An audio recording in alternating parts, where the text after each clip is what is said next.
o botão foi premido e, se tudo correr bem, vamos estar ao vivo.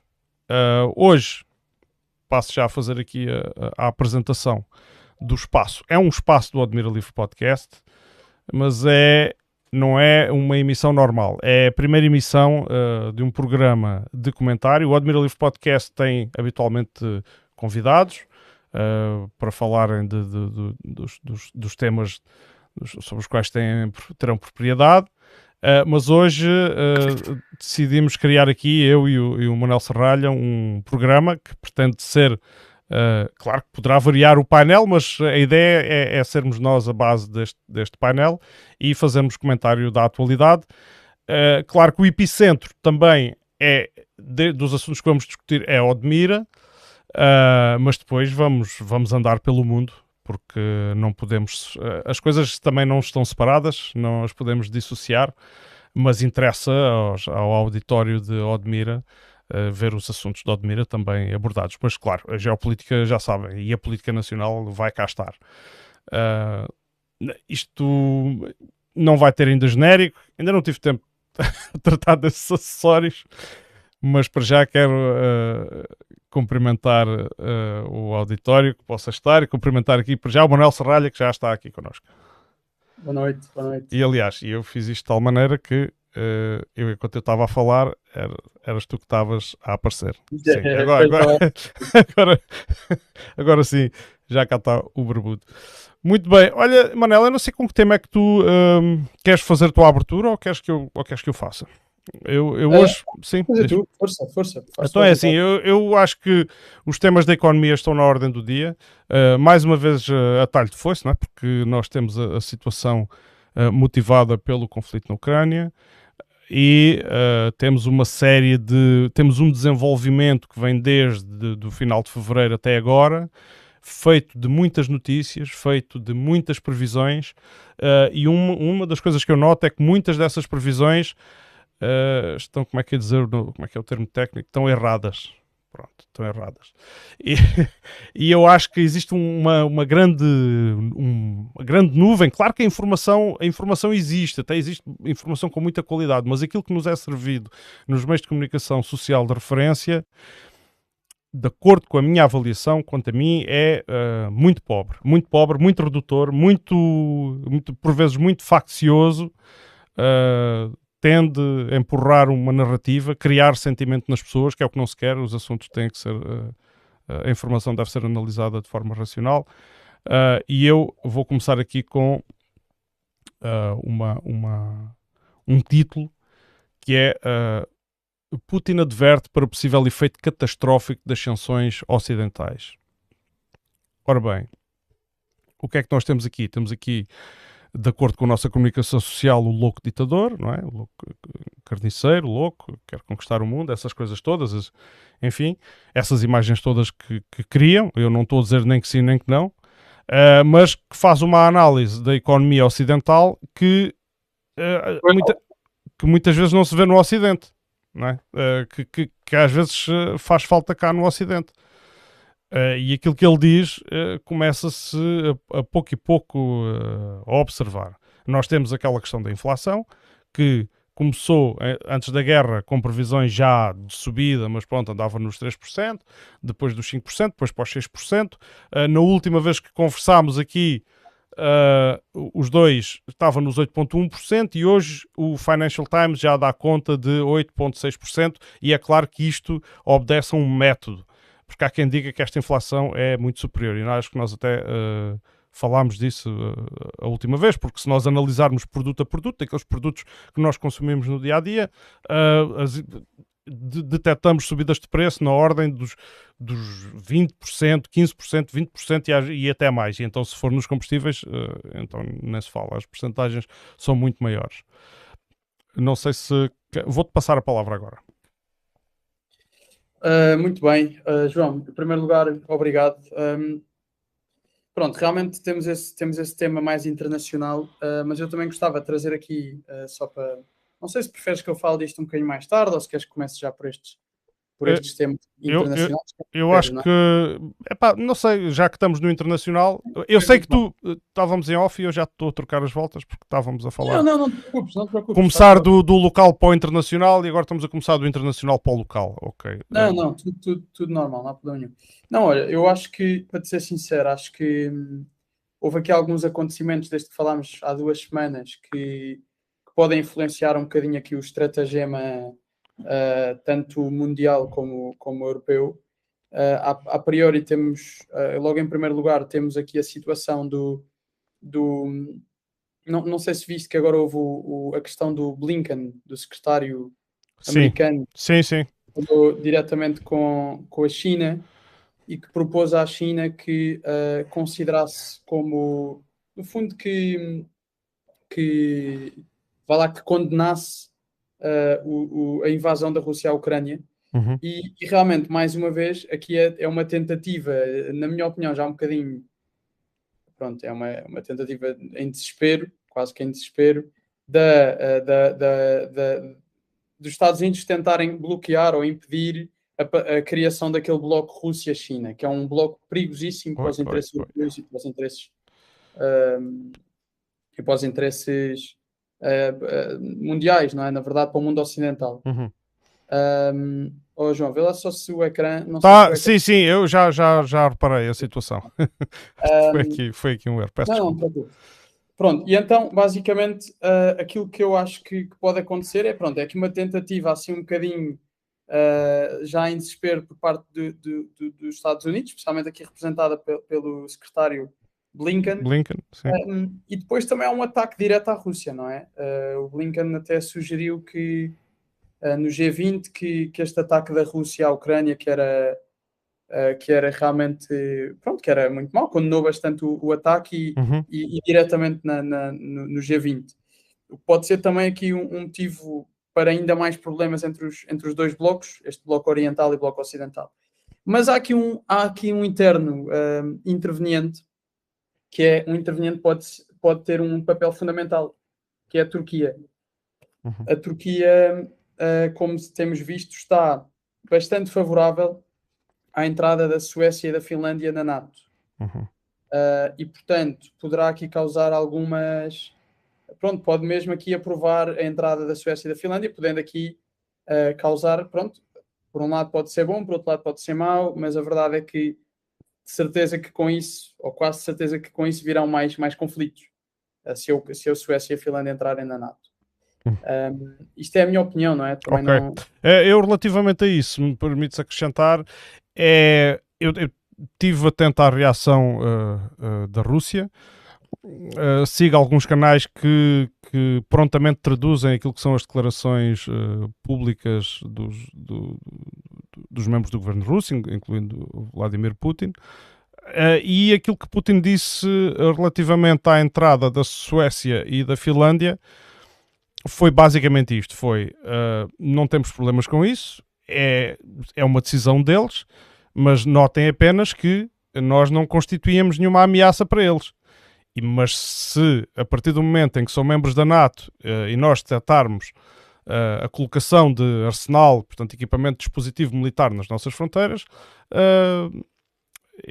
portanto, a tradução para inglês foi mirror this action, portanto, eles responderão de forma equivalente.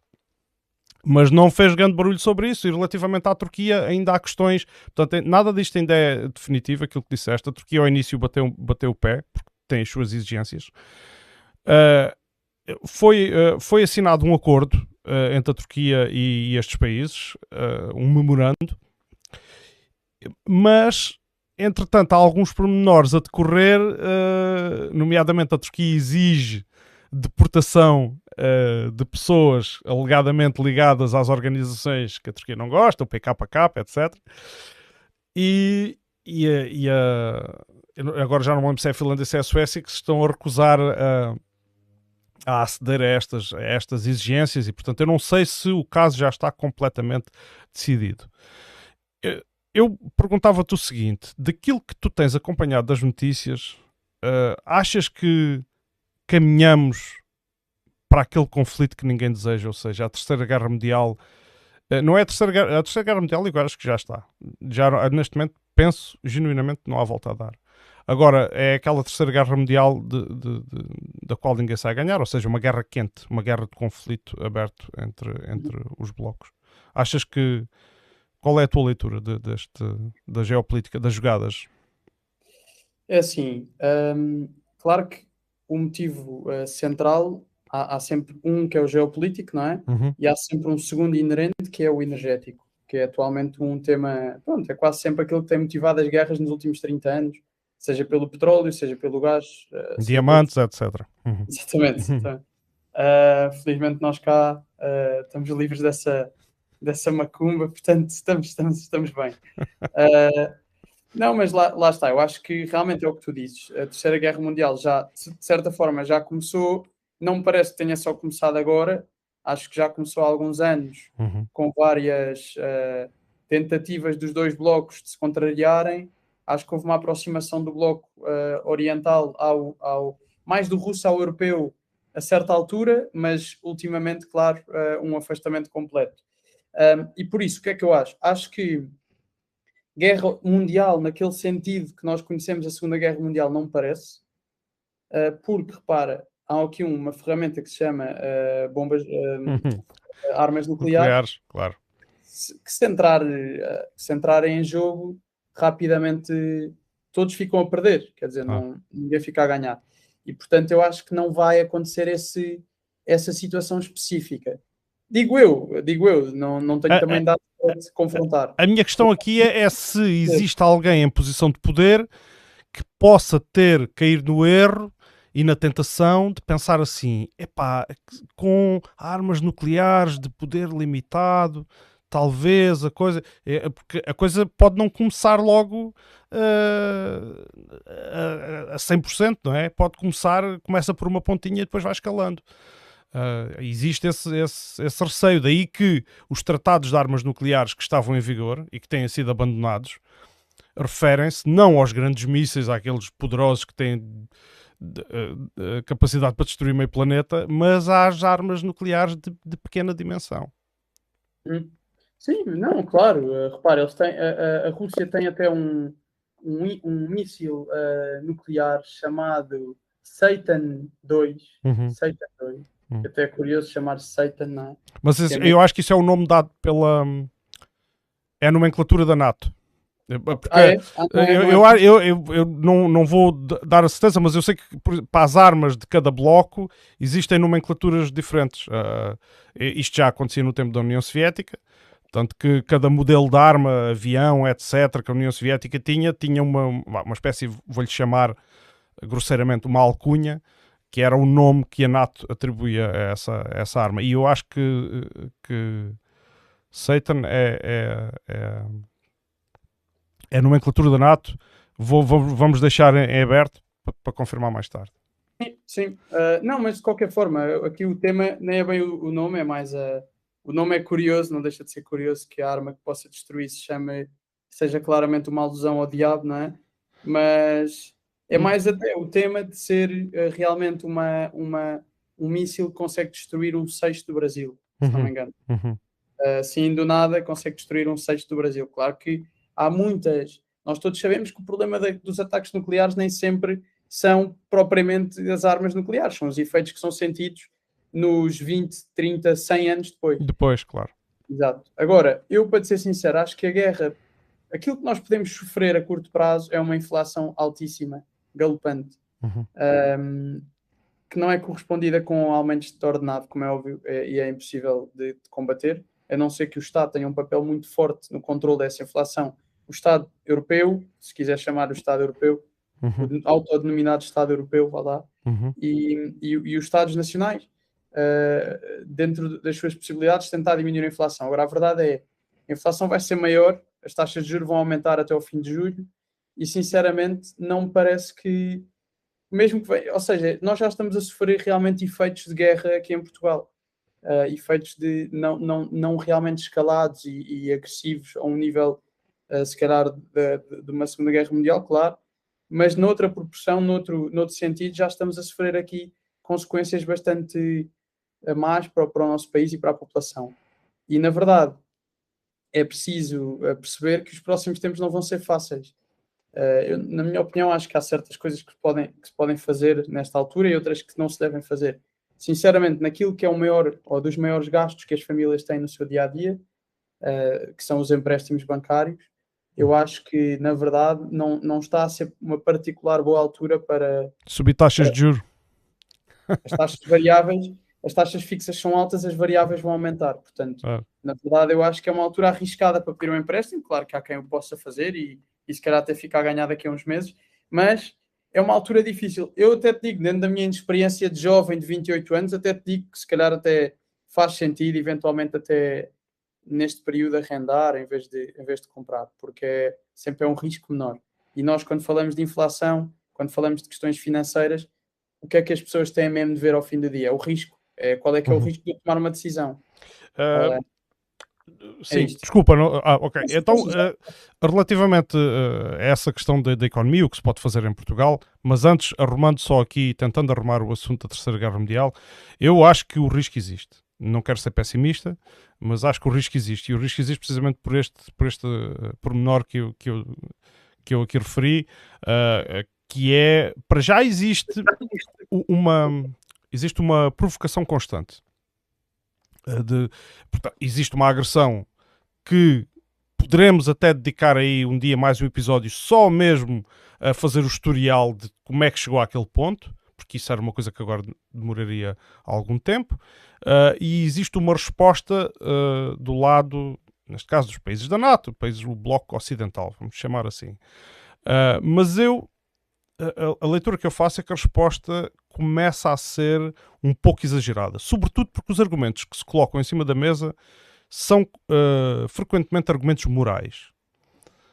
E eu, sem desvalorizar aquilo que é a desgraça de se passar por uma guerra, a verdade é que muitos dos países que alegam hoje violações de direitos humanos são eles perpetradores de violações de direitos humanos nas últimas décadas e atualmente. E ainda atualmente. Não é? E portanto não deixa de ser uma hipocrisia muito grande, e é por isso que eu desconfio desses argumentos. Porque se tivéssemos uma ficha limpa, se estivéssemos a falar de uma aliança que não invade por interesses económicos, interesses geopolíticos e no fundo não agisse como um império, eu daria de barato aceitaria esses argumentos, mas assim parece-me que não são verdadeiros.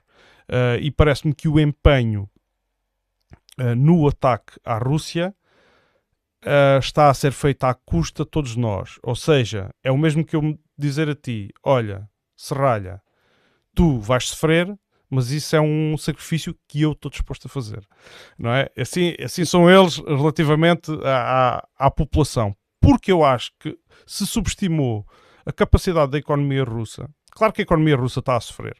Eu tenho tentado informar-me o máximo possível daquilo que se passa lá. Agora, segunda-feira, vou, se tudo correr bem, fazer aqui uma entrevista com um britânico que vive na Rússia e que decidiu não sair de lá. Ele já vivia lá antes e que decidiu não sair de lá. E para perceber o impacto, por exemplo, a indústria automóvel russa teve uma quebra brutal.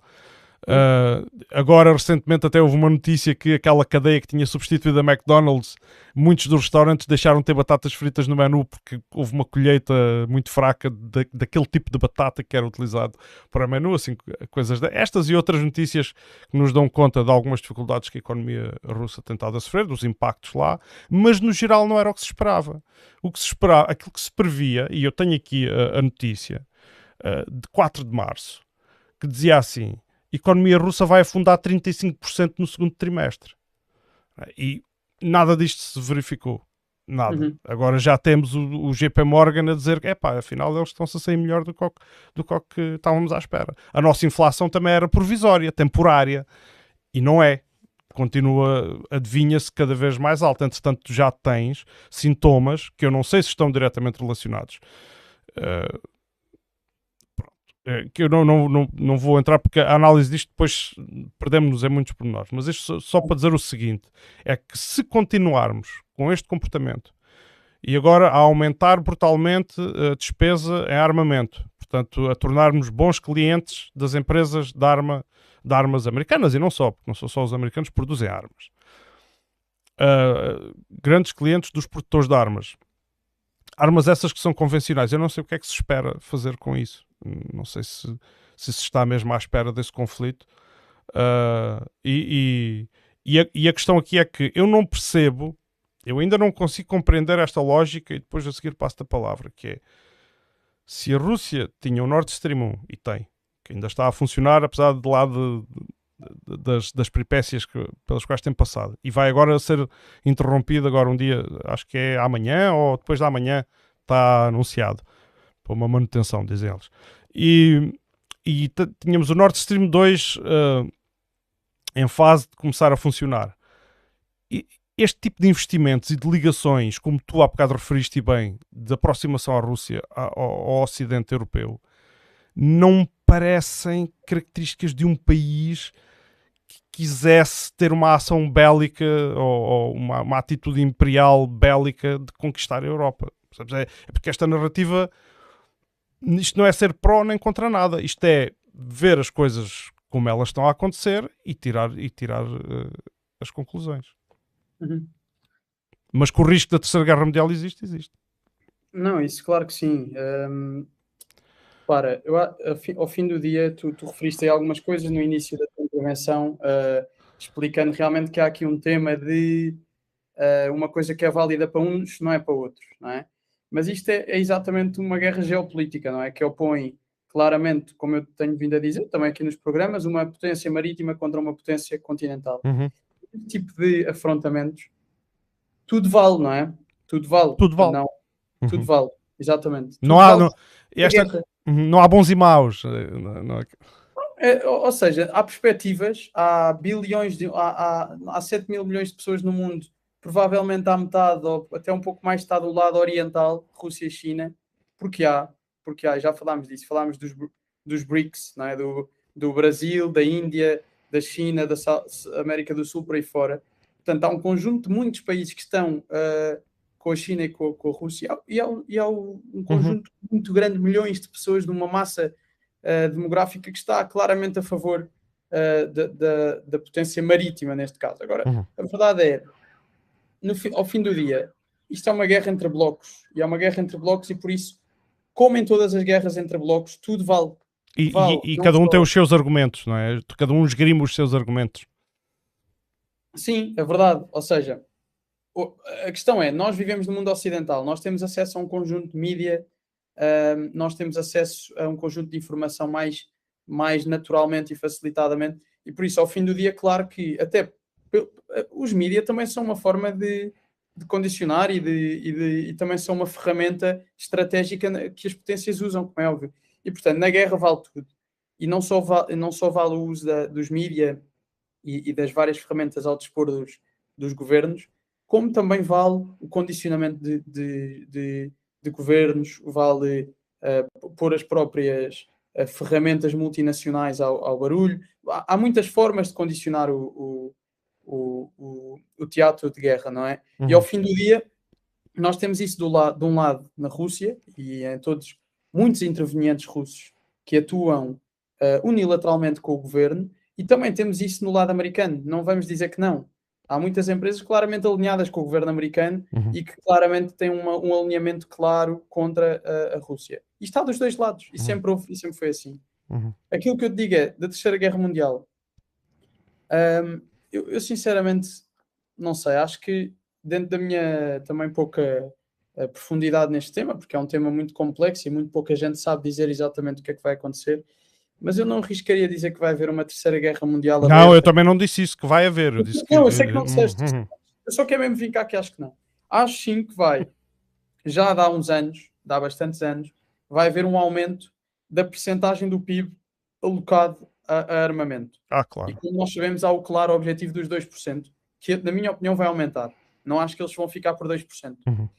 Isto na altura teve muito a ver com o facto de, no governo Trump, havia uma exigência de equilíbrio nas contas da NATO, não podia ser só os americanos a injetar dinheiro na NATO, tinham de ser também os países europeus, e daí a exigência pelos 2%, era uma meta também já antiga, E hoje em dia acho que é natural, vai haver mais armamento. Claro, mais uma vez, a guerra não só é um local onde vale tudo, como é um local onde há muita gente muito beneficiada.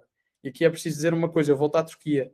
A Turquia era um país sem grande qualidade em termos de armamento, era um país sem grande oferta em termos de. Epá, e com uma inflação, deixa-me só meter esta colherada, com uma inflação, eu não diria, se não está descontrolada, eu não sei o que é que se chama aquilo, mas da ordem das várias dezenas percentuais. Sim, sem dúvida. Mas pronto, mas ao fim do dia, nota-se hoje em dia a Turquia a entrar neste mercado das armas já para aí há meia década, talvez um bocado mais. Não tenho dados precisos, mas vê-se uma Turquia a entrar neste registro como um vendedor, como um vendedor de armas, como uma potência com uma grande influência nessa área do armamento. E têm, João, têm do melhor que há no mundo inteiro, do melhor que há em termos de armamento, mas mesmo do melhor que há. Não é à toa que eles exportam os famosos drones Bayraktar para a Ucrânia. Epá, pois, eu para ser sincero não tenho, li há pouco tempo uma espécie de artigo sobre essa questão da Turquia, mas aquilo que eu vejo é que Erdogan na prática é uma pessoa que consegue ficar ali num meio termo que não se percebe bem. Ou seja, nós chegamos ao fim do dia e vemos que o Erdogan consegue, de certa maneira, agradar a uns e agradar a outros, e que ao fim do dia consegue fazer um bom negócio com todos. Claro que isto também tem a sua dose de oportunismo, tem a sua dose de qualidades diplomáticas, mas também tem a sua dose de hipocrisia e de alguma. Pronto, de algum interesseirismo, vá lá. Mas na verdade, lá está. Na minha opinião, neste momento, aquilo que é o mais. Aquele que consegue posicionar-se melhor nesta guerra é claramente a Turquia, e consegue pôr-se ali numa zona bastante confortável para eles próprios. E pronto, do meu lado sobre este tema, pronto, tenho.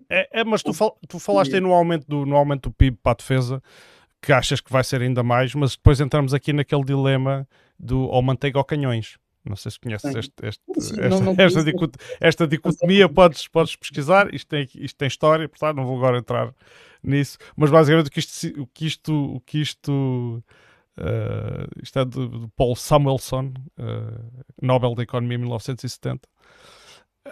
E isto tem a ver com o quê? Se gastamos na defesa, depois não temos para a saúde e para a educação. Não temos para outras coisas. A manta não estica. Temos aqui alguns comentários que eu até vou ler.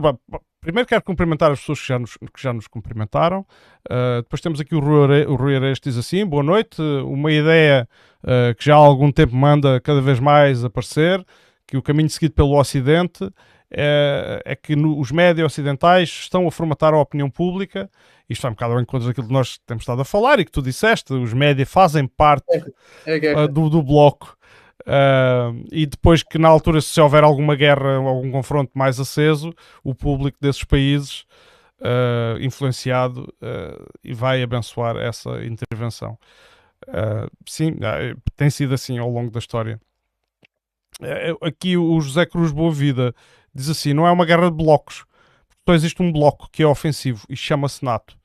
Cuidado com os comentários insípidos de linha superficial, diz o José Cruz Boavida. Claro, nós cautelamos, não é? Ele diz que cuidado com os comentários insípidos. Bom, não, mas eu tenho que responder. Claro que sim, passo já a palavra. E o Rui Areias volta a dizer: o presidente turco, segundo os analistas, é emotivo como o russo, e isso é o que o torna tão perigoso para os líderes ocidentais. Não sei se será assim, mas estão lidos os comentários. É uma forma de interagir aqui com o nosso auditório. E força. Na verdade, é assim, né? Eu quando digo que é uma guerra de blocos, não é uma análise superficial. Aliás, é claramente uma guerra de blocos, como eu já disse em vários podcasts, é uma guerra entre um bloco continental e um bloco marítimo. Um bloco continental composto por potências continentais, chamadas Rússia e China, e um bloco marítimo, ou tendencialmente de cariz marítimo, comandado pela NATO. Claro que com a NATO vêm potências ocidentais, tipicamente. Neste momento, a guerra conseguiu criar um derrotado. Há um derrotado certo nesta guerra, já referi isto também várias vezes, chama-se Alemanha. É verdade, e eu queria também falar sobre isso, sim. Mas diz, força, continua. Exatamente. É uma guerra que opõe dois blocos, e mais uma vez digo a este telespectador, vá lá, que não há aqui qualquer tipo de superficialismo nesta análise. Há mesmo claramente dois blocos que já se vêm, já estão formados há décadas, não é novidade para ninguém a existência destes dois blocos, e são dois blocos que movimentam influência em todo o mundo. Se bem que no tempo da União Soviética, as relações entre a China e a União Soviética nem sempre foram as melhores, não é? Nem sempre foram as melhores, mas sempre existiram. Sempre existiram. O tema é que havia dois tipos, dizendo de uma forma ultra simplista, aqui sim havia dois tipos de comunismo bastante diferentes, não é? Mas na verdade havia relações. A China nunca precisou necessariamente da Rússia ou da mas União queres responder aqui uma coisa? Houve aqui uma observação neste comentário do José Boavida que só existe um bloco que é ofensivo e chama-se NATO. Tu concordas com esta afirmação? Não, claro que não. Há dois blocos que se vêm atacando ao longo de décadas. Neste momento, aquele bloco que mais tem contribuído para na verdade, há um bloco que claramente tem criado certas condições desfavoráveis ao outro, e neste caso tudo começou claro que já vem de há muitos anos, mas tudo começou com uma questão de posicionamento das bases da NATO nos países bálticos, como a Estónia, a Lituânia e a Letónia, e com as bases todas existentes também na Ucrânia, com a possibilidade da Suécia e da Finlândia entrarem também na NATO. Claro que eu aí concordo com esse afrontamento, mas não vamos dizer que a Rússia também não vem criando afrontamento ao bloco ocidental, colocando bases em Cuba, ou pelo menos financiando governos. Não, mas aí eu tenho que te interromper só para dizer que isso foi a União Soviética que fez, não é? A Rússia e a União Soviética, eu percebo das potências continentais versus potências ocidentais, mas é preciso desfazer isso, porque são dois governos com características completamente diferentes. A União Soviética era um bloco de países, de facto. A Rússia é um país com influência, quando muito com influência sobre alguns países mais próximos. Influência essa que tem vindo a ser diminuída até pela influência ocidental, mas não te quero interromper, por favor, continua. Sim, a própria Cuba, só para te dar este contexto, independentemente de quem ser a Rússia ou a União Soviética, Cuba apoia a Rússia. Cuba neste momento está a apoiar a Rússia neste conflito Rússia-Ucrânia. Portanto, não vamos estar aqui a dizer que há um afrontamento só por parte da NATO face à Rússia, há um afrontamento também das últimas décadas da Rússia ou da União Soviética antes de 89, com um conjunto enorme também de países onde a Rússia ou a União Soviética estava presente.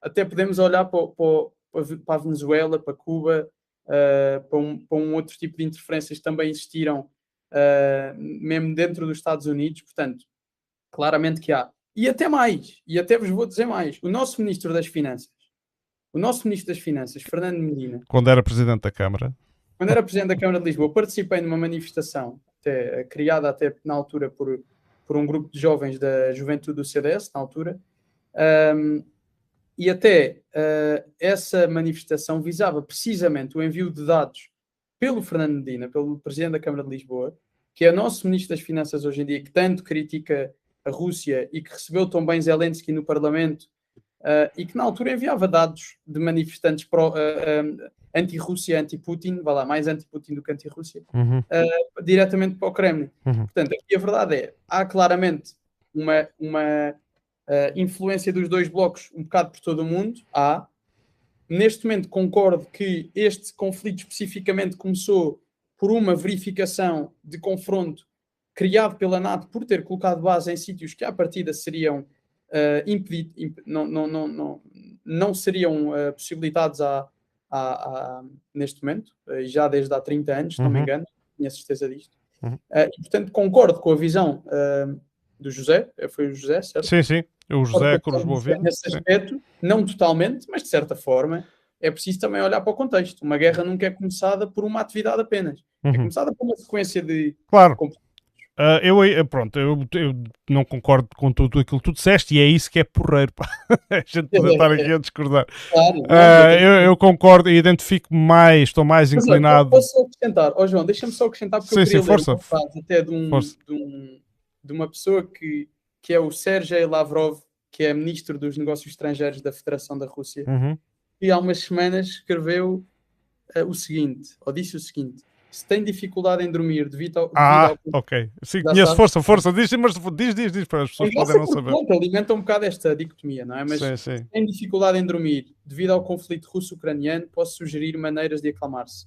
Isto foi o Sergei Lavrov que disse. Uhum. Imagine que isto está a acontecer em África, imagine que isto está a acontecer no Médio Oriente, imagine que a Ucrânia é a Palestina, imagine que a Rússia é os Estados Unidos. Portanto, é uma frase que tem a sua. Vai ao encontro daquilo que estávamos a falar, da questão da hipocrisia dos argumentos. Não é uma guerra. E Sim. nós estamos no Ocidente, portanto, Agora, aquilo. eu acho é que há um ponto na questão da NATO ser defensiva, ser ofensiva e a postura de cada bloco, que a minha visão é um pouco diferente, ou talvez não seja assim tão diferente, mas eu vou dizer o que penso sobre isso, que é a NATO. Eu sou daqueles que acham que a NATO perdeu o sentido quando acabou a União Soviética.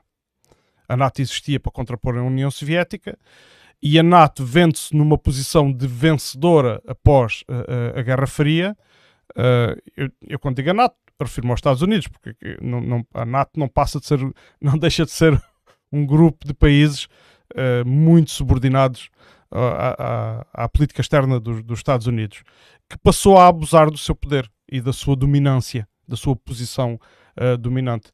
E, na verdade, a tendência tem sido ofensiva. Eu acho que este comentário do José Cruz Boa Vida vem nesse sentido, porque nas últimas décadas, desde que acabou a União Soviética, aquilo que vemos é a NATO na ofensiva e, portanto, a colocar sempre com a desculpa de que há ameaças, mas nós já vimos as coisas, muitas das atrocidades e que envolveram muita desgraça e muita morte, com muito pormenor que não vale a pena adiantar, por causa das guerras da NATO. Vou só dizer que a última durou 20 anos e foi o Afeganistão. E viu-se o resultado que aquilo teve, não é?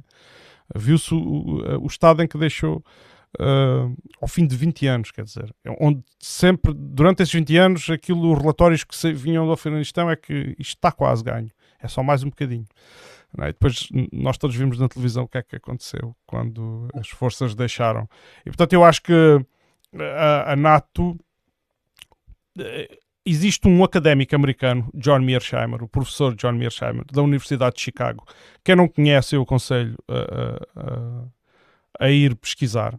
Ele tem uma tese sobre o conflito na Ucrânia. E ele tem um vídeo, uma palestra que deu em 2015, com o título Porque é que o conflito na Ucrânia é culpa... agora já não sei se ele diz NATO, se diz dos Estados Unidos. E é uma tese muito bem fundamentada. Ele tem participado em vários debates, pergunta e resposta, sessões de pergunta e resposta. Ele gosta que a sua posição seja desafiada, mas a verdade é que ele tem muito trabalho publicado e é uma posição de peso muito bem fundamentada e é uma posição insuspeita, não é? É um professor universitário americano que não tem conotações nem com partidos comunistas, nem com forças que tenham, de alguma forma, que façam oposição política dentro dos Estados Unidos. E, portanto, não é completamente insuspeito, como disse. E acho que vale a pena para quem tiver mais interesse em saber como é que a história toda se desenrolou, a análise do professor John Mearsheimer é muito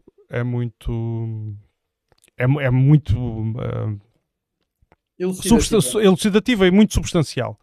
Vamos assim. Bom, eu não sei se queres agora, já estamos aqui há algum tempo neste tema, se calhar agora avançávamos um bocadinho. Eu queria só mesmo dar aqui mais duas notas, se me permitires, claro. Opa, claro que sim. Então, eu primeiro queria te dizer que já agora a própria ONU, a ONU é uma organização, não sei se aí o Nuno Góis está a ouvir.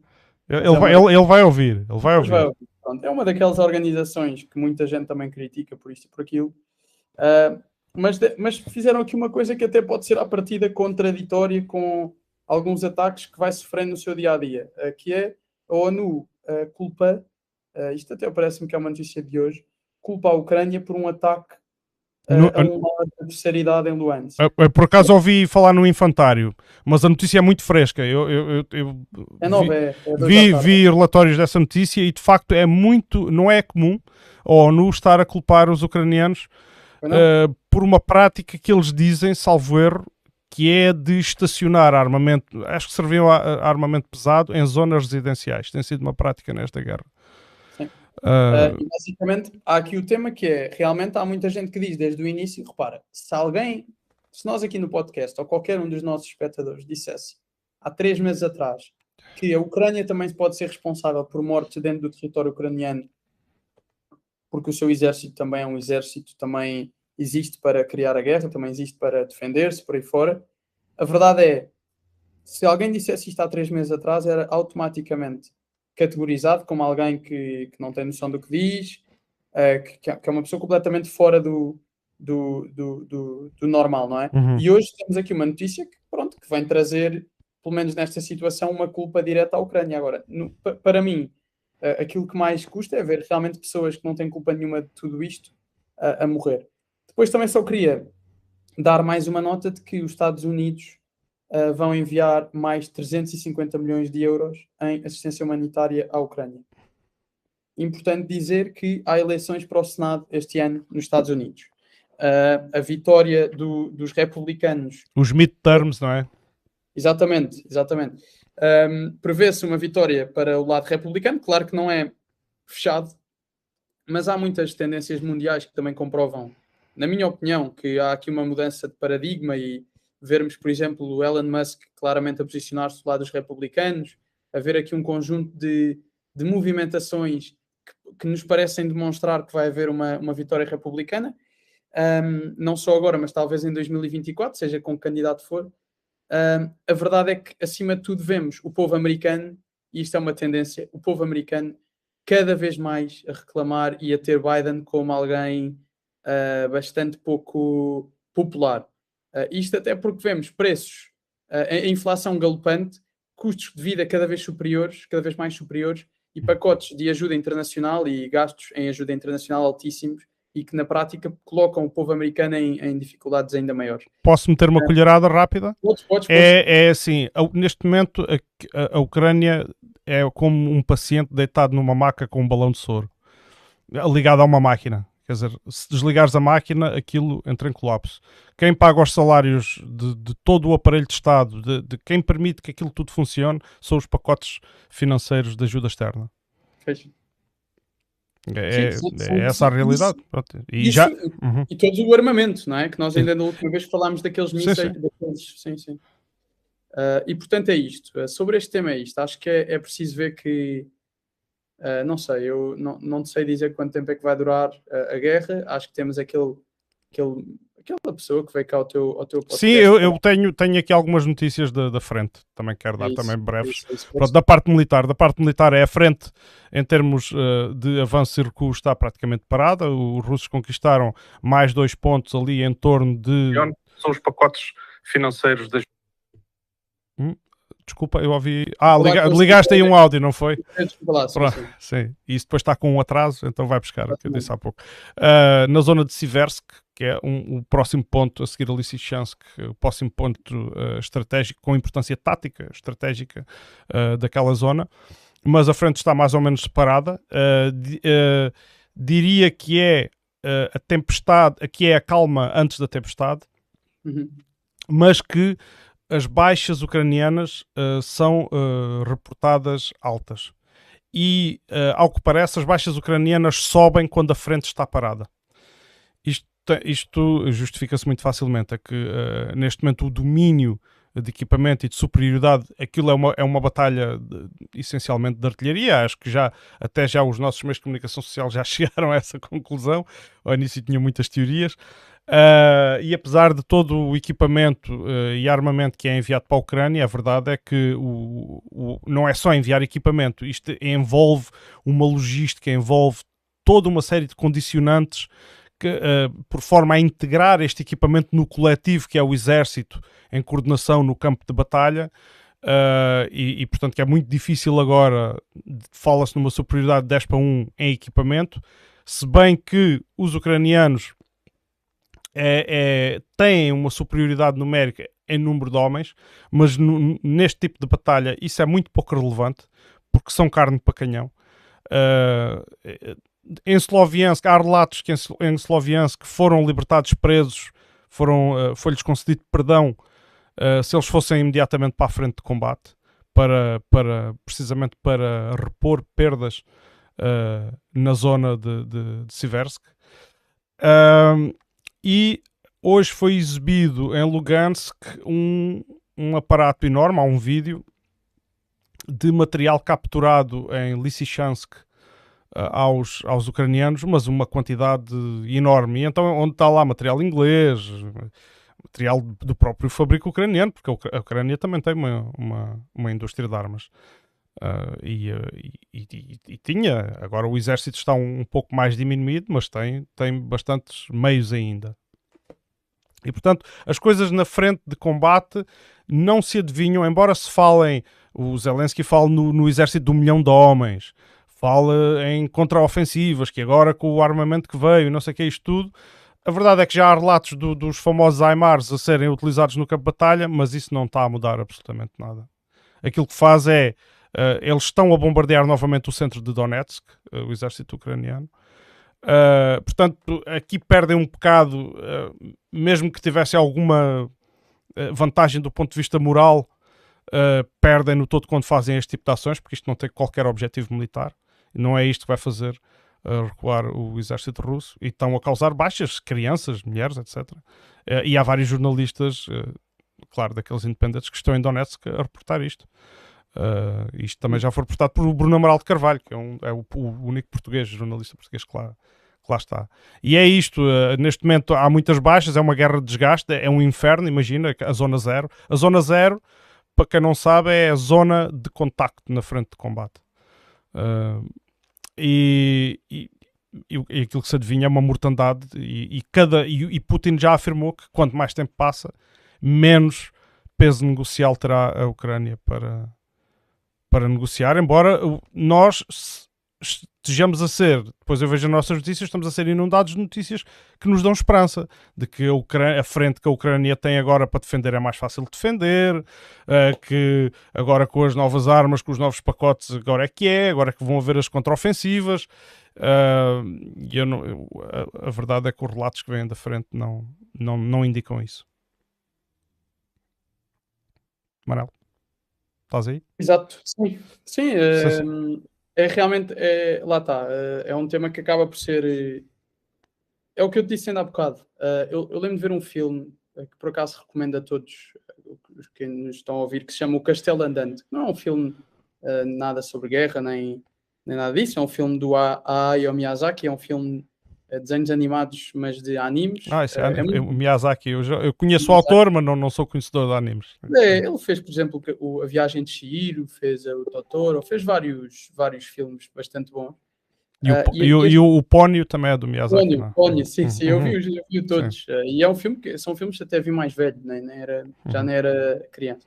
Mas são filmes muito bons. E o Castelo Andante, eu lembro de uma parte que é uma coisa que eu tenho pensado bastante nestes tempos, que é, a certa altura há uma guerra e a certa altura o governo, um dos lados, deixa cair 1 milhão de panfletos nas ruas para as pessoas pegarem, lerem o panfleto e verem a realidade de acordo com o óculo daquele lado da guerra.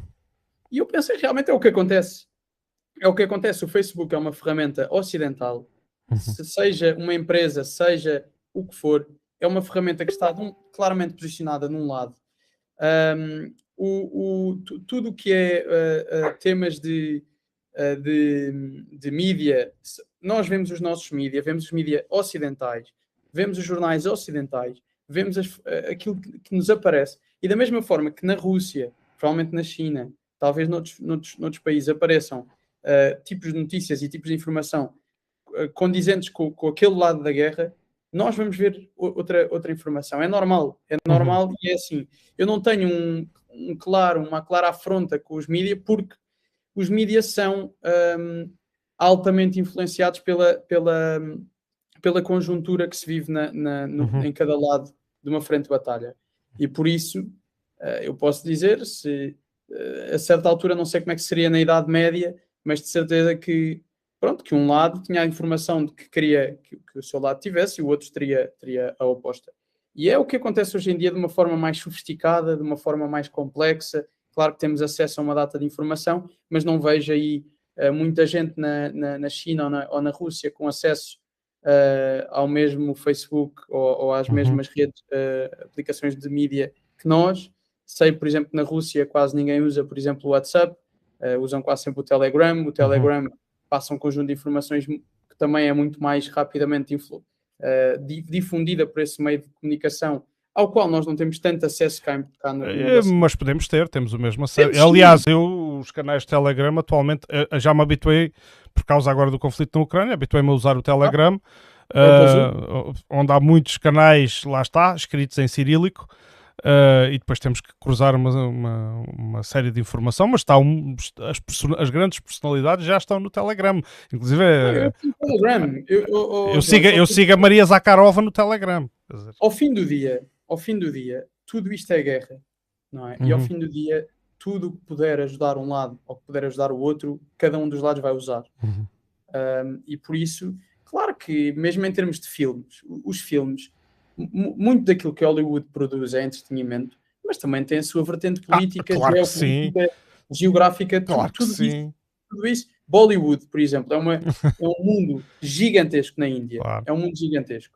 Que provavelmente tem mais clientes, não tenho certeza disto, mas Bollywood provavelmente tem mais clientes que Hollywood.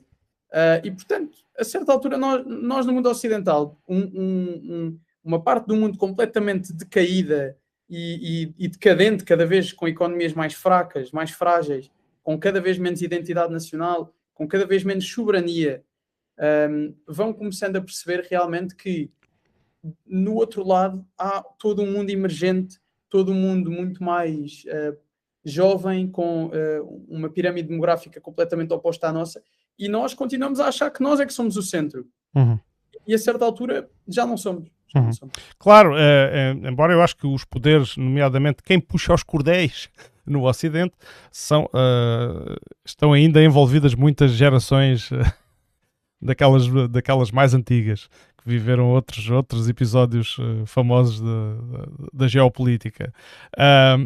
Mas eu quero chamar a atenção para uma coisa.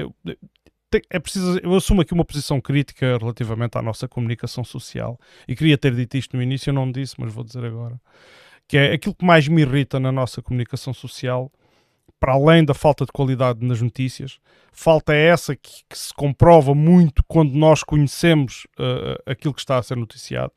É muito fácil de comprovar aí. Mas aquilo que me irrita mais é o abuso dos opinadores, o abuso da utilização da opinião. E é por isso que temos este espaço, que é para nós contribuirmos para o mesmo. Para fazermos eu não sou um paladino da verdade, não é? Acho que eu nem sou um paladino de nada. Agora, não somos! Serralha, não somos! Estamos aqui! Não fui-se dizer. Não, eu não sou paladino da verdade. Agora, sou uma pessoa que gosta de ler, gosta de se informar. Por acaso estou a ler um clássico russo que se chama Os Irmãos Karamazov. Olha aí, tu ainda vais preso. Não, mas gosto muito e mostra uma Rússia também muito bonita e mostra também personagens muito características da Rússia, e a Rússia tem coisas muito boas. Eu gostava também não temos muito mais tempo, não é? Mas gostava de dar aqui um toque também noutras áreas. Temos tolerância de 15 minutos, em relação àquilo que combinámos. Portanto, ainda temos uns 20 minutos, Então, como é que queres passar aqui algum... Queria só passar na questão económica, não falámos na questão portuguesa, no pormenor de Portugal, que é as relações comerciais entre Portugal e a Rússia. Há bocado, assim, muito ao de leve, falou-se que a Alemanha tinha muito a perder com isto, e sabemos porquê. A Alemanha, neste momento, já fala em racionar energia no inverno. Isto poderá ter graves consequências. A Alemanha está a reabilitar ou está a aumentar, eu não sei se é um, se é outro, mas estão novamente a reutilizar o carvão para a produção de eletricidade. Portanto, lá se vai a transição energética, quer dizer, é pior a emenda com o soneto, deixamos o gás para usar o carvão. A coisa não faz sentido. Mas, no que diz respeito a Portugal, as notícias até são dadas assim de forma muito... lá está, é uma forma que eu deixo-te a ti interpretar. Diz assim, a balança... as relações comerciais entre Portugal e a Rússia e a Ucrânia vão sofrer alterações.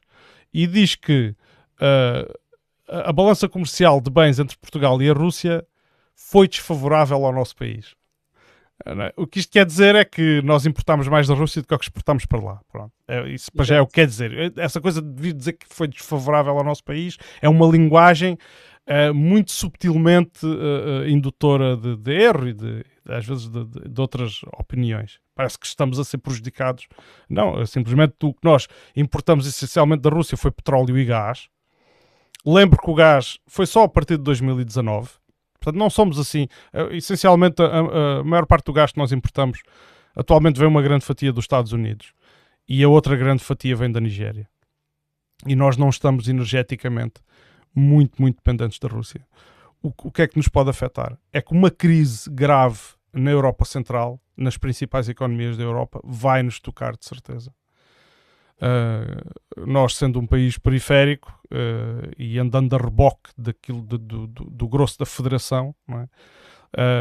Vamos sentir, ainda não sei bem como é que isto se vai refletir, mas nas relações comerciais diretas com a Rússia, não me parece que seja aí que esteja aí a diferença, não é? Porque somos importadores de qualquer das formas e, portanto, podemos, e para a dimensão que nós temos, conseguimos com relativa facilidade importar de outros lados, como já fazíamos no caso do gás, como disse.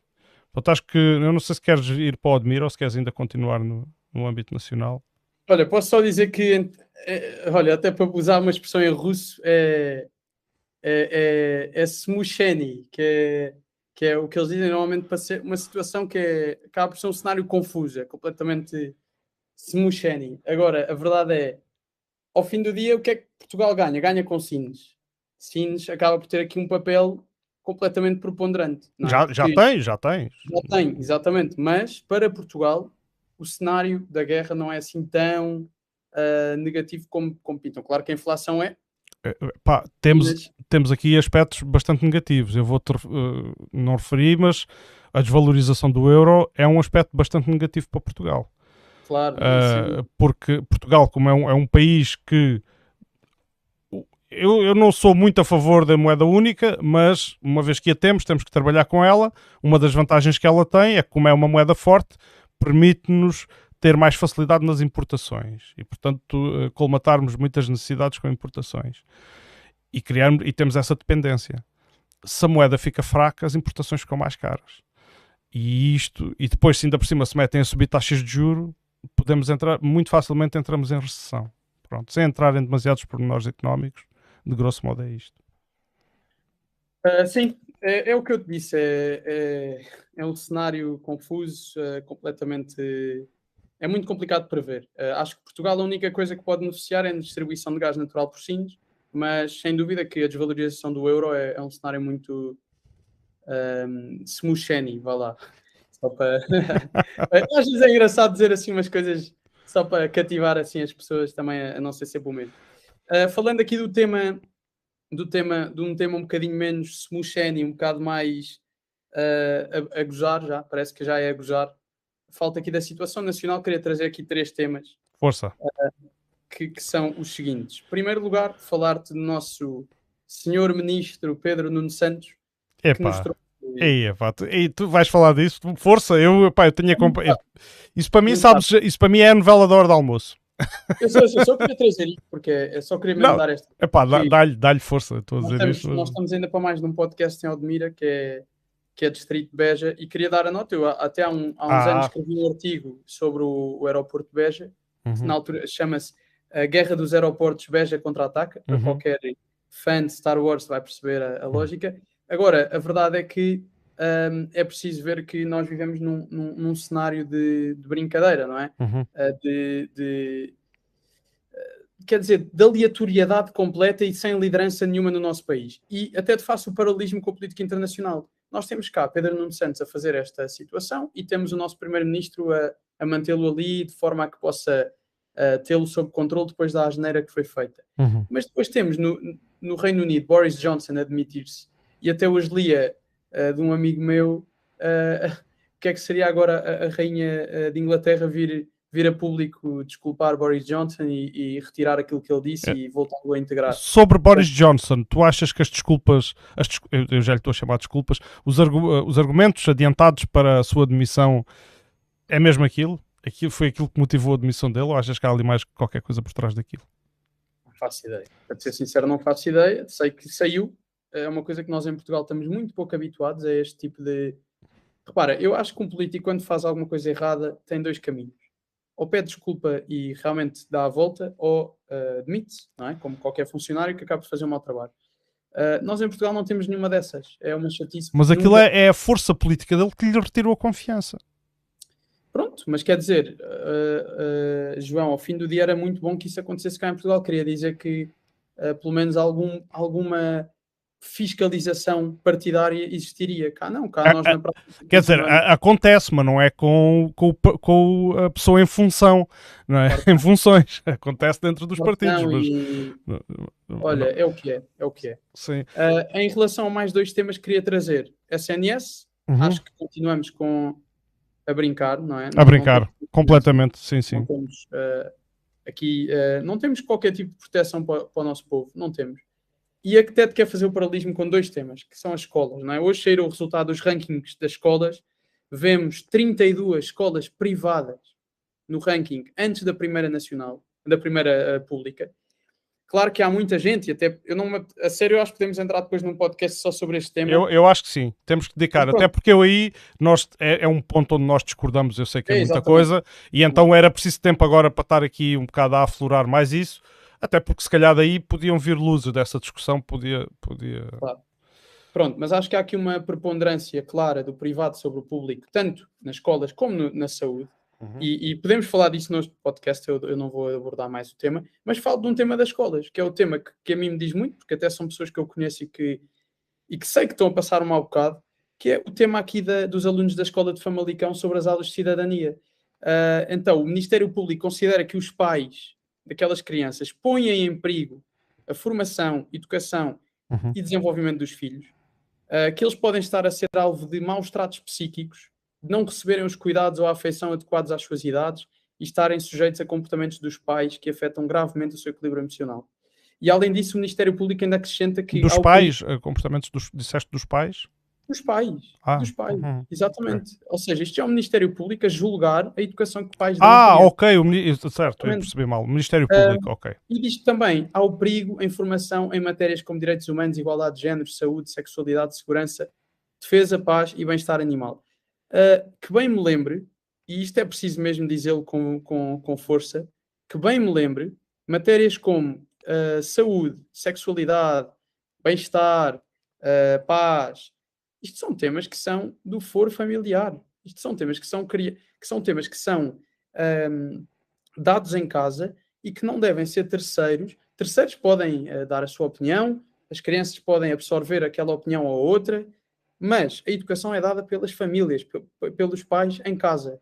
E a verdade é, aqui sobre o tema da disciplina de cidadania especificamente, eu posso dar só a minha visão, que é uma visão de ex-aluno de ensino básico, em que tinha uma disciplina que era Educação Moral e Religiosa e Católica, que não era obrigatória para todos, que alguns tinham, outros não, que abordava certos temas que certos pais achavam que não deviam ser abordados, e acho que, por exemplo, temas como a sexualidade em cidadania é um destes temas que pode motivar os pais a não colocar lá os seus alunos.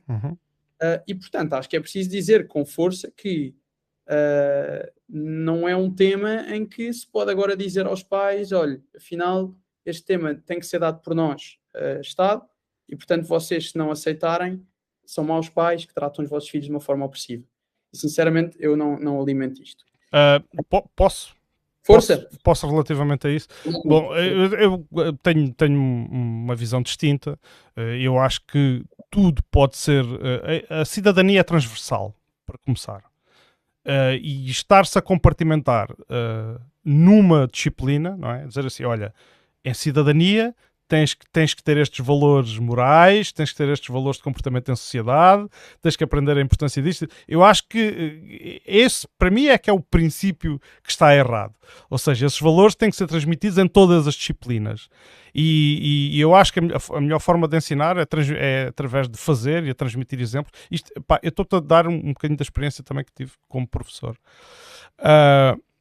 Relativamente à questão de, por exemplo, temas como a sexualidade, eu acho que a educação sexual foi dos maiores avanços que introduzidos nos currículos da escola pública. E vou-te dizer, porque a educação sexual permite conferir uma informação que tem que ser informação científica, obviamente. Eu sei que existe alguma desconfiança relativamente a esta disciplina. Eu sei que existe uma N teorias que eu acho que não têm sentido nenhum de que querem induzir esta ou aquela tendência ou esta ou aquela preferência sexual nas crianças.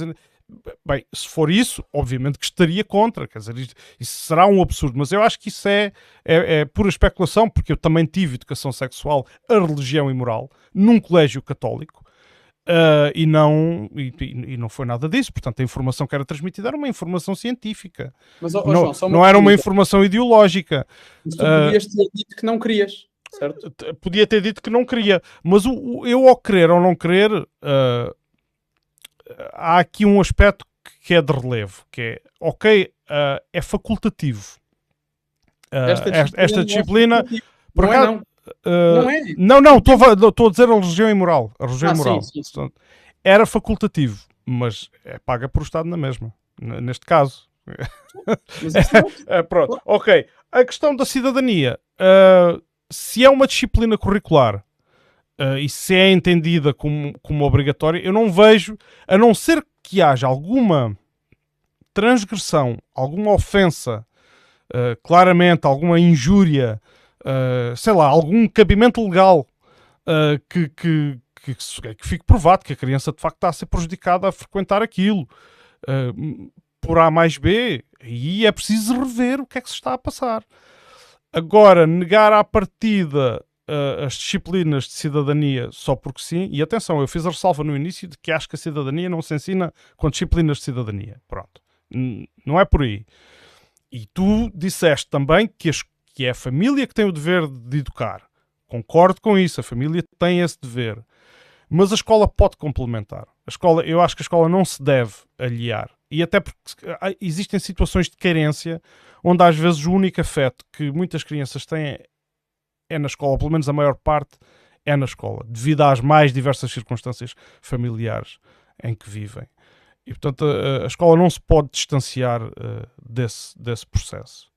Agora, eu acho que poderá haver aqui entre nós, não é? Uma aparente discordância, mas ela poderá ser só aparente, porque isto bem esmiuçado, se calhar até estamos de acordo aqui numa série de coisas. Eu digo que nós só discordamos, não sei, eu acho que tu também concordas com isto, que é, se eu amanhã dissesse que é obrigatório uma disciplina sobre política, primeiro, seria algo que tu dirias logo à partida que possivelmente deveria ser opcional, porque é um tema que não é, ao contrário da cidadania pura, não é?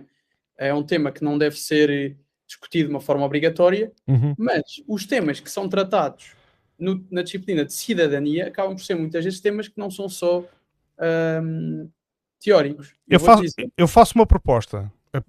Eu vou-te deixar, eu não te quero interromper, vou-te deixar acabar na mesma, mas vou fazer uma proposta. Temos que fazer um programa sobre a disciplina de cidadania. Okay. Aquilo que temos que fazer antes de fazer esse programa é estudar o currículo de cidadania. Okay. E pegar com coisas palpáveis, fazermos então essa discussão. O que é que tu achas? Acho muito bem. Eu, por acaso, tenho muita informação mesmo sobre isso, porque já no passado estudei esse tema de uma forma bastante... Eu sei que isto é cara à direita. É cara à direita, eu acho que isto é cara a quem gosta da liberdade. Não, claro que sim. Não, isto foi aqui uma... Mas vamos até porque essa coisa, já te vou dizer aqui uma coisa também de caras, que é, eu sou uma pessoa de um partido de direita, sem dúvida, mas eu acho que isso da direita e da esquerda também é uma fantochada, porque nós aqui somos um de direita e outro completamente de esquerda, e a verdade é que temos imensos pontos em que concordamos. Está bem que há uns que discordamos, mas isso eu também discordo de quase toda a gente do meu partido e tu provavelmente também do teu, portanto claro, é normal. Então isso é democracia, pá. Exatamente, portanto essa coisa da direita à esquerda, isso é para o hemiciclo. Nós aqui sentamos lá na Assembleia Municipal todos juntos, portanto isso acaba por ser indiferente. Muito bem. Outros 2 temas que queria trazer, já sobre o Odmira. Vamos passar para aí. Bom, vamos para o Odmira, sim. Eu dou-te um, que tu até conheces bem melhor que eu, que é o tema das lagoas, mas queria falar antes desse de um tema mais leve, mais positivo para o Conselho, que é a possível vinda do Politécnico de Beja para o Conselho de Odmira. Isto é uma bandeira que a nossa coligação, quando se candidatou na altura, falou muito. Eu falei muito deste tema também pessoalmente. Acho que é uma mais-valia ter uma cidade claramente, e eu digo uma cidade porque eu acredito que Odmira rapidamente poderá vir a ter o estatuto de cidade se tiver um polo universitário no seu concelho. E quando digo um polo, não quer dizer que esteja tudo concentrado em Odmira, pode estar em Vila Nova de Mil Fontes, pode estar na Zambujeira, pode estar em Santo Eutónio. Nós temos recursos muito bons para serem estudados. Há muita gente que quer vir para cá, até para vir a trabalhar nas empresas locais, que tanto PIB, que tanto contribuem para o PIB nacional. E a verdade é que, sem dúvida que um polo universitário, nem que comecemos com cursos técnicos e passemos mais tarde para cursos, para mestrados, para pós-graduações, que mais tarde até levem a algum curso, uma licenciatura do início ao fim, eu acho que é uma mais-valia. Vamos ter mais mercado a funcionar, vamos ter mais pessoas a querer vir para o Odmira comprar produtos, vamos ter mais jovens a povoar também as nossas ruas durante todo o ano e não só durante certas alturas e certos dias da semana. Vamos ter um concelho muito mais vivo, muito mais alegre. E nós temos tão boas infraestruturas que eu acho que uma universidade é incrível. Fico contente que esta proposta tenha... Eu sei que esta proposta não é nova, nós não viemos descobrir a roda aqui no nosso grupo da Assembleia Municipal, mas viemos aqui tocar nesse ponto e ficamos contentes de alguém fazer alguma coisa. Esperamos mesmo que agora o Executivo consiga pôr isto para a frente. Eu estarei disponível para ajudar no que for preciso, se a minha ajuda for alguma coisa de jeito aqui para o tema, mas fico mesmo muito contente. Então, queria dar esta nota. Ok, quanto a isso também tenho uma chega a dar, e como tu disseste, isso não é novo, não é inédito, aliás, aqui num concelho vizinho já existe essa situação, e foi experimentada, está em funcionamento. Isto tem a ver, neste caso é o Politécnico de Setúbal que abriu turmas em Sines. Ora bem, exatamente. Turmas de quê? O que é que isto significa? Significa que em Sines já há o Politécnico de Setúbal e que se pode aceder a cursos de engenharia, etc. e tal superiores? Não. Aquilo que acontece, e eu penso que será o modelo, se concretizar, será o modelo a seguir aqui em Odmira, é a abertura de turmas de CETESP, são os cursos técnicos superiores profissionais especializados. Eu fui frequentador de um destes cursos, neste caso pelo Politécnico de Setúbal, mesmo em Setúbal, e isto aqui em Sines em Sines foi bem estudado. Vou falar do exemplo que conheço, que é Sines tem uma indústria e sentiu necessidade de, para além, já lá tem uma escola profissional, que é a ETLA, a Escola Tecnológica Litoral Alentejano, que forma muito trabalhador para aquela indústria e que é necessário, que é indispensável haver este núcleo de formação, e que deu um passo em frente, ou seja, forma agora trabalhadores com um grau acima daquilo que é o 12º ano. Os cursos de CETESP são cursos de 2 anos, com um semestre inteiro de estágio, portanto permite logo uma boa prática de mercado de trabalho durante o tempo curricular, e se for esse o modelo que possa vir para aqui, para Odmira, eu acho que sim. Eu acho que não vejo ninguém que diga assim que se possa opor a isso. Daí a viabilidade, que era uma das discussões que havia durante as eleições, a que eu assisti, que era uma universidade em Odmira. Pá, eu sou também a favor. Aliás, sou a favor de uma universidade em Odmira, um hospital em Odmira e todas as valências que possamos usar para não nos deslocarmos muitos quilómetros para ter esses serviços. A questão é às vezes a viabilidade. Mas eu acho que esse é um bom princípio. Este é um bom modelo e já está experimentado no outro lado. Mas isto é como tudo. Se houver alunos, se houver tecido, a coisa eu acho que vai para a frente. Relativamente... Força. Bom, eu quando falo por exemplo, do aeroporto de Beja, eu não falo do aeroporto de Beja para ser usado amanhã para passageiros. Falo do aeroporto de Beja para ser usado como um aeroporto de carga. Mas ele já é usado para passageiros. Eu sei, mas não é usado diariamente para Não, passageiros. não, ele tem uma frequência muito fraca, muito fraca. Exatamente. Não, e é um aeroporto que é internacional e que, na minha opinião, devia ser mais usado e devia ser feito um investimento para o transformar num aeroporto claramente de cargas, não de passageiros, até pela estrutura atual do aeroporto. E é o mesmo que eu te digo, eu não acho que as coisas se façam de um dia para o outro. Um aeroporto de cargas a 20 ou 30 anos pode ser um bom aeroporto de passageiros, complementar, não substituto, complementar a outros existentes em Portugal, seja o de Faro, seja o de Lisboa.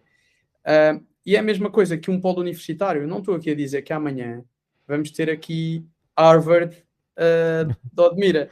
Não estou a dizer isso. Até porque não é uma universidade, é um politécnico. Pronto, Pronto, mas eu falo da universidade com um objetivo, porque eu não penso. É ensino superior. Eu imagino que muita gente olhe e diga, este miúdo sabe lá o que é que está a dizer, mas a verdade é, se nós não quisermos olhar para o Odmira e pensar, é possível daqui a 20 ou 30 anos ter uma universidade? Eu acho que sim, eu acho claramente que é.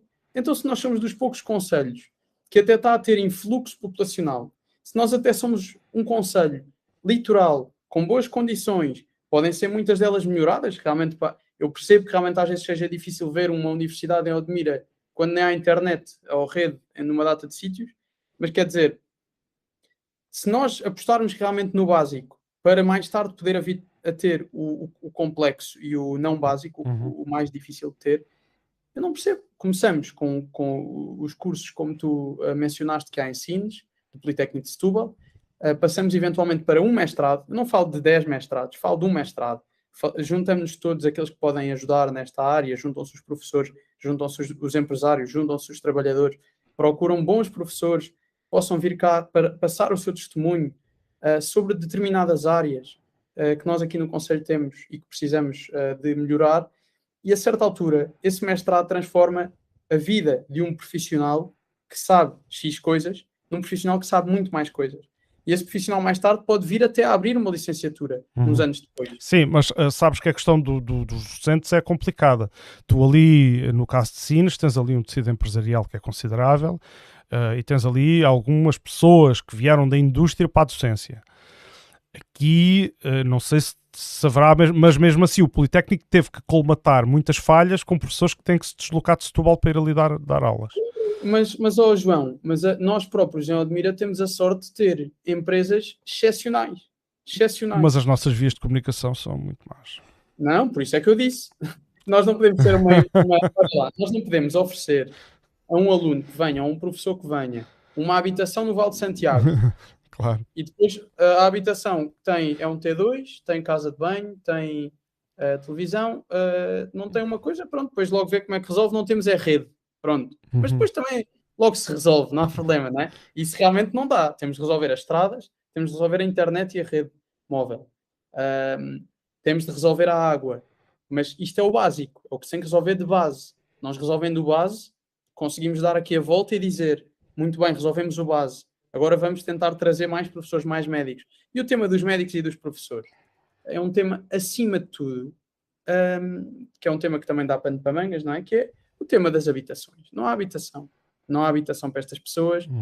Eu sei que neste caso o Executivo até tem feito o seu esforço para tentar certas valências aqui no Conselho. Mas a verdade é que não há habitação. Como é que um médico ou um professor ou qualquer tipo ou um enfermeiro ou um funcionário importantíssimo para o Conselho que venha para cá consegue viver aqui sem habitação, sem um sítio para se fixar? É complicado. Agora, eu acredito nisto e posso dizer uma coisa, acho mesmo que as cidades universitárias, podemos olhar para o exemplo de Évora, o exemplo, nem estou a falar de cidades como Coimbra, falo de outras cidades, Évora, falo de cidades como Braga, falo de cidades que crescem muito e continuam a crescer muito e continuam a ser um polo central pelos jovens que atraem, pelas pessoas que atraem. Mesmo Beja, com o Politécnico, é uma cidade que vai atraindo muitos alunos, especialmente dos PALOP, que enchem aquelas ruas, enchem a vida, mesmo noturna, de vida, o que é muito importante para as próprias pessoas de Beja fazer os seus negócios. E não é só, trazem uma economia, pronto. Isso exatamente. Têm que viver, têm que consumir, portanto têm que estar. É sempre uma mais-valia económica esse tipo de serviços. É o investimento público que depois atrai investimento privado também. As pessoas têm depois os seus negócios. Eu não sei se relativamente a esse assunto, se queres passar para a questão dos charcos e dos... Fala, força. Não, aquilo que tenho para dizer, porque esta questão dos charcos só por si não temos aqui. O que eu quero dizer é o seguinte: a questão dos charcos está inserida num universo muito vasto. É a questão do Parque Natural, é a questão do perímetro de rega do Mira, portanto, é o conflito entre o Parque Natural e o perímetro de rega do Mira, o conflito que há quem diga insanável, e eu também partilho essa visão. Mas eu tenho aqui um dia destes, mais ou menos, não sei se é mais ou menos lá para o final do mês, eu já tenho aqui apalavrado com uma professora da Universidade de Évora, a professora Carla Pinto Cruz. Ela até apareceu numa reportagem da TVI que se chama, eu não gostei nada do nome da reportagem, mas a gente sabe que a televisão tem que ser sensacionalista, que é o Faroeste no Sudoeste. Não sei se viste ou ouviste falar nessa reportagem que saiu agora recentemente na TVI. Faroeste no Sudoeste, e onde aparece, falam nos charcos, e aparece a quantidade de charcos que foi eliminada ilegalmente, obviamente, são irregularidades, por a implementação de estufas, neste caso. Eu digo estufas, mas aí a questão pode ser outro tipo de agricultura qualquer. A verdade é que aqueles charcos são património protegido por leis europeias, e eu sei que foram feitas já ações judiciais, mas isto para dizer o quê? Este tema, para ser abordado, tem que se perceber todo o marasmo. Isto é um novelo muito grande, com muitas entidades metidas ao barulho. Eu, no âmbito do Admira Livre Podcast, tive o ano passado a oportunidade de entrevistar alguns dos atores que preponderantes para este assunto, e quero dizer apenas que muito resumidamente, e correndo o risco de deixar muita informação de fora, dizer o seguinte: isto, na minha ótica, a conclusão a que eu chego é que todas estas entidades que são responsáveis por este território, que pelo facto de serem muitas, de não se entenderem, umas por uns motivos, outros por outros, não se conseguirem coordenar, a coisa parece que não tem lei. Não é? Daí chamarem-lhe o Faroeste, porque era assim alusivo a uma terra sem lei. E depois prevalece quem faz as coisas, quem pode fazer, ponto final, quem tem a capacidade de as fazer. E eu acho que isto só acaba quando houver uma entidade que centralize todas estas outras entidades, portanto uma super entidade constante, um órgão permanente, onde estas entidades estejam em constante coordenação, e que tenha poder decisório, uma entidade unificada, para que as decisões sejam simplificadas. Porque se o parque tem uma regra, mas depois o Ministério da Agricultura, que é quem tutela o perímetro de rega, tem outra regra, e depois que mesmo assim essa regra não foi bem cumprida, foi meio transgredida por uma empresa que lá pelo meio, e isto torna-se um novelo de transgressões e de pequenos pormenores, com poucos meios para a fiscalização, poucos meios para a atuação, etc. Pronto, e chega-se à situação a que chegamos. E eu acho que não é falta de leis. Se tu fores ler a legislação que há, tanto do perímetro de rega como do Parque Natural, eu até digo mais do perímetro de rega, não é? Que é aquela que acautela os interesses da agricultura. Tu verás que existe lá até uma alínea, eu já não me lembro agora, decoro o decreto, nem o número, mas há uma alínea que diz que quem explora um determinado terreno tem a obrigatoriedade de não o deixar mais pobre quando suceder esse terreno à próxima entidade ou pessoa que o for explorar. De não o deixar depauperado. Portanto, ele nunca pode ir mais pobre do que o recebeu. Isto, entre outras coisas interessantes. Portanto, também salvaguarda, em termos de legislação, eu acho que até é bastante completo. É preciso unificar e coordenar isto tudo. Mas é como digo, questões mais técnicas relativamente à importância da biodiversidade presente nestes charcos, porque é que se entendeu que eles deviam ser preservados, etc. Temos que ter especialistas para falar mais concretamente, mais tecnicamente desses assuntos. Não sei se queres acrescentar alguma coisa. Olha, quero acrescentar que na verdade há realmente um tema que, quer dizer, sem água não há solução para nenhuma destas, para a continuação daquilo que existe no momento. E o nosso problema principal é mesmo a falta de água. É não chover. Exatamente. Não, e não é só não chover, também é às vezes a falta de eficiência na forma como preservamos a água que temos. Okay. Não sempre, atenção, não sempre, mas em algumas situações. Estou a falar, por exemplo, das perdas que temos para o Atlântico. Sim, isso está englobado, mas isso, se tu me falares agora, começares-me a falar ou nas perdas, as perdas na barragem, que é montante, ou as perdas a jusante, na rede de canais, depois chegamos à parte do investimento, chegamos à parte da ABM, das empresas... Sim, já falaram disso com o Manuel Amar aqui num podcast. Sim, já com o Manuel Amar, com o Paul Doman, já entrevistei aqui o Luís Mesquita Dias, o André Matoso da APA, também já aqui esteve. Enfim, é como digo, isso dá. Temos aqui pano para mamba. O que eu te digo eu na verdade acho que, como um bom conservador, o que é um conservador? Não é nada mais que alguém que quer conservar. E como um bom conservador, acho que é essencial fazer as coisas numa forma que permita conservar realmente aquilo que nos é proposto e que nos é deixado.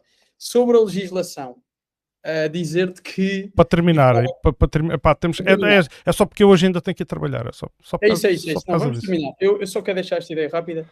Falava com um amigo meu dos Bálticos, até da Estónia, que me dizia o seguinte: nós somos um país na Estónia com muito pouca legislação, no geral, ou seja, temos até um sistema bastante pouco burocrático, e acreditamos que é precisamente por haver poucas, mas boas regras que o sistema funciona. Nós, em Portugal, temos demasiadas leis que às vezes, como são tão específicas e por vezes tão precisas, acabam por não resolver de facto o problema. Mas repara, que muito rapidamente, nesta questão do ambiente, as leis que nós temos do ambiente são transpostas de diretivas europeias.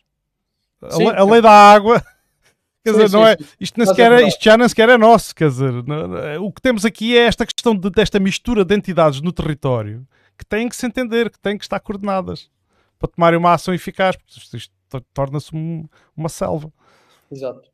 Por fim, para terminar, queria dizer-te só que queria mesmo só dar aqui uma última chega, que é: Portugal não é um país periférico. Portugal não é só teu. É bastante. Não, mas Portugal não é um país periférico. Tu disseste isto há bocado e eu fiquei com esta na cabeça. Eu continuo a achar que é, mas depende do ponto de vista, não é? É periférico na Europa. Não, mas nós não somos um país periférico, nós somos o único país, ou dos poucos países da Europa com boas relações, com grandes economias do mundo e de uma forma quase unilateral. Ou seja, quando digo unilateral, digo no sentido em que temos relações privilegiadas que outros não têm. E a verdade é que não podemos olhar para Portugal como um país periférico. E se eu alguma vez terei uma missão política neste país ao longo da minha vida, é tentar mostrar que Portugal não é um país periférico. É um país central, com grandes relações com todo o mundo, e que se tivesse realmente uma maior estratégia que resultasse numa demografia superior àquela que tem, como já disse no último programa, seríamos um país muito mais incrível do que aquilo que somos. Acho mesmo importante vincar isto e pronto, e é a mensagem final que deixo aqui. Muito bem. Relativamente a questões aqui do ambiente, eu estou aqui a lutar com mosquitos e calor. Em relação às questões do ambiente aqui no Concelho de Odmira, quero acrescentar: nessa reportagem da TVI, o Faroeste no Sudoeste, aparece o nosso Presidente da Câmara, Hélder Guerreiro, a dizer que a Câmara estava disponível para envolver-se na questão da monitorização do ambiente. Esta é uma proposta feita, neste caso, por a bancada da CDU, na Assembleia Municipal, que recomendava precisamente que o município tomasse em mãos o conhecimento daquilo que está do impacto ambiental decorrente destas atividades, para poder identificar os problemas e corrigi-los. Portanto, o conhecimento é a base da ação. E o município, no mandato anterior, nunca se mostrou disponível para isso, mas conseguimos fazer passar essa proposta na Assembleia Municipal. Tu ainda não estavas lá, foi no mandato anterior, porque a bancada do PS estava distraída e não sabia como havia de votar e absteve-se. E por isso passou com os votos das outras bancadas. Mas, no entanto, nada foi feito. Agora ouvi o Presidente a dizer isto nesta reportagem, tenho uma esperança renovada. Vamos ver. Pronto, era só isto que eu queria dizer. Em setembro voltas à carga. Não, isto é um assunto que nós não podemos deixar morrer lá. Pois, exatamente. Muito bem, olha, que é da minha parte, quero agradecer a todos os que nos ouviram e viram, dar aqui um abraço a todos. Sim, tivemos aqui uma série de comentários e é para continuar ou não é, Serralha? Claro que é. Claro que é. Não, e olha, e é mesmo um grande gosto, eu gosto muito de discutir estes temas, e do meu lado conta comigo. Isto é aqui é a versão amadora dos radicais livres. É os radicais livres dos pequeninos, vá. Exato, é a circulatura do quadrado, a quadratura do círculo. Muito bem. Isto foi a primeira emissão do Tanque de Ideias. O Tanque de Ideias poderá contar com outras pessoas no painel, noutras alturas. É flexível, não temos propriamente a rigidez de grelha. É preciso que as ideias fluam, que os diálogos sejam construtivos, que haja respeito nesse diálogo, obviamente. Não fazia sentido ser de outra maneira. E até convém que haja divergência, para o diálogo ser mais rico. Com isso, também quero agradecer a todos os que nos viram, aqueles que nos vão ouvir e ver no futuro. O Tanque de Ideias é uma rúbrica do Admira Livre Podcast. É assim uma coisa inventada ontem de madrugada. Foi assim, e depois troquei hoje umas impressões com o Manel. E olha, cá está, a primeira já saiu e é para continuar. Sigam-nos, não sei se sai todos os fins de semana, porque há fins de semana que é mesmo impossível por causa dos turnos. Por exemplo, o próximo. Mas poderá deslocar-se uns dias, se o Manel tiver disponibilidade, e a maior parte dos fins de semana contamos fazer. O que é que dizes, Manel? Ora, eu deixo só aqui a nota de que no próximo tu não podes e no a seguir eu vou-me casar. Portanto, boa. Então, mas podemos se calhar deslocar as datas para dias de semana. Depois vemos isso e depois será anunciado. É isso. Mas vou estar aqui um bocado fora do meus parabéns antecipados já. Exatamente, muito obrigado. Não, é assim, se quiseres que eu naquele dia do casamento depois guardo aqui uma horinha para o podcast. Isso é um mau presságio, pá. Não. Mas olha, só dizer que este tanque de ideias é uma bela iniciativa e olha, ao menos que este tanque tenha água, não é? Que já, ou pelo menos ideias. A gente já é bom. Meter água, metemos de certeza. Pronto. Exatamente. Boa. Vá, uma boa noite a todos e adeus. Obrigado por estarem connosco. Não vai haver genérico, ainda não há genérico. Há